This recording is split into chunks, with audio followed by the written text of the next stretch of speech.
സൃഷ്ടിച്ചു. നിങ്ങൾക്ക് create event എന്ന ഓപ്ഷൻ കാണാം, അതിൽ ക്ലിക്ക് ചെയ്യുക. ഉദാഹരണം, ഞാൻ വെഡ്ഡിംഗ് തിരഞ്ഞെടുക്കുന്നു. നിങ്ങൾക്ക് ആവശ്യമുള്ള ഏതെങ്കിലും ഇവന്റ് ടൈപ്പ് തിരഞ്ഞെടുക്കാം. സബ്മിറ്റ് ക്ലിക്ക് ചെയ്താൽ ഉടനെ ഇവന്റ് സൃഷ്ടിക്കും. സൃഷ്ടിച്ച ഇവന്റിൽ പോയി ഇവന്റ് സെറ്റിംഗ്സിൽ കവർ ഇമേജ് മാറ്റാം. വിവാഹത്തിന് വധുവിൻ്റെയും വരൻ്റെയും ഫോട്ടോ ചേർക്കുക. ജന്മദിനത്തിന് കുഞ്ഞിൻ്റെ ഫോട്ടോ ചേർക്കുക.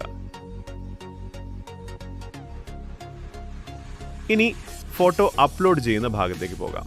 Media, add media, photos click ചെയ്ത് സബ്മിറ്റ് നൽകുക. ട്രയലിൽ നിങ്ങൾക്ക് പരമാവധി 100 ഫോട്ടോകൾ അപ്ലോഡ് ചെയ്യാം. നിങ്ങൾക്ക് നിങ്ങളുടെ സ്വന്തം ഫോട്ടോകൾ അപ്ലോഡ് ചെയ്ത് പരിശോധിക്കാം. ഉദാഹരണം, ഞാൻ 10 ഫോട്ടോകൾ അപ്ലോഡ് ചെയ്തു. അപ്ലോഡ് പൂർത്തിയായി. ഇനി വ്യൂ ഫോട്ടോസ് ക്ലിക്ക് ചെയ്യുക.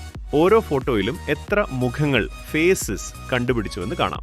ഓരോ ഫോട്ടോയുടെയും താഴെ 2 ഫേസസ് ഫൗണ്ട് അല്ലെങ്കിൽ 10 ഫേസസ് ഫൗണ്ട് എന്നിങ്ങനെ കാണിക്കും. ശേഷം മുകളിലേക്ക് സ്ക്രോൾ ചെയ്ത് പബ്ലിഷ് ക്ലിക്ക് ചെയ്യുക. ഇനി ഇവന്റ് പ്രസിദ്ധീകരിച്ചു. പ്രസിദ്ധീകരിച്ച ശേഷം ഷെയർ ഐക്കോൺ ക്ലിക്ക് ചെയ്ത് QR കോഡ് ഡൗൺലോഡ് ചെയ്യുക.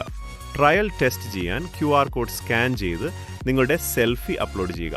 അല്ലെങ്കിൽ ലിങ്ക് വാട്സാപ്പിൽ ഷെയർ ചെയ്ത് സെൽഫി അപ്ലോഡ് ചെയ്യാം.